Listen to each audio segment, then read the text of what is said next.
Hey guys, and welcome to Angles in a Triangle Part 2. So in this one, we're going to look at how we solve and find out missing angles.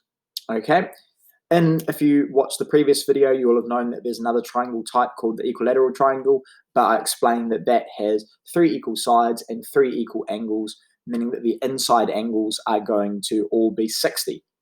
So the important rule to remember for what we're doing today is the sum. So when you add them all up, of all angles in a triangle is 180 degrees. So that is the number we're working towards. So let's look at our first one. Now, isosceles, just a thing to remember, has 2 sides that equal, and that means that these 2 angles down here, so we're going to call this one x, and we're going to call this one y, x and y will be the same. Okay, so here is how we go about solving. We have been given an angle up the top, which is 50 degrees. So what we can do for an isosceles is we can go 180 minus 50, which equals 130. Okay, and then we can go 130 divided by 2, because we're dividing it equally between 2 angles, because as we explained, both x and y will be the same because it's an isosceles triangle. So 130 divided by 2, which equals 65.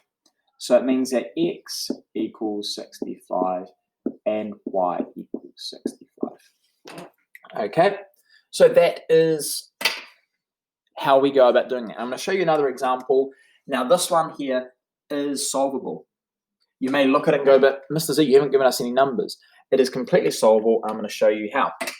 The first thing to remember is that square up the top is a right angle, which means it is 90 degrees. So we then again do our formula. We go 180, take away the angle we've been given, which is 90. So 180 take away 90 equals 90. We then go 90 divided by 2, which equals 45. So both these angles again, we'll call them x and y. X equals 45 and y equals 45.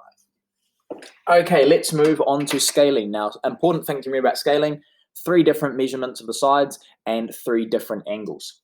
So if we look at the first one, again, remember we're aiming for 180, so we'll go 180 minus 35.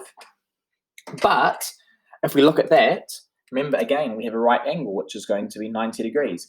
So we can go 180 minus 35 minus 90. Okay, and that is going to give us the answer of 55. So it means our mystery angle, and we're going to call this one angle J. So J equals 55 degrees. Okay, and the last problem, that may be a little bit hard to see, okay, because it's a small little triangle, and it's also important to remember has not been drawn to scale. So again, we'll write our 180, and then we'll minus the angles we've been given. So this one down here is 35. Okay, and this one here is 50, so we go 180 minus 35 minus 50, which is going to give us the answer of 95. Okay, and our missing angle, I'm going to call this angle M, which means that M equals 95. So that is how we go about solving and finding mystery angles in triangles. So hopefully this video helps. Make sure that you watch the video a couple of times if you're not so sure about how it's all working. And this is the last video for now that we're going to be looking at angles. Okay, we're going to be moving on to negative numbers next time. So thanks for watching, and I'll catch you in the next video.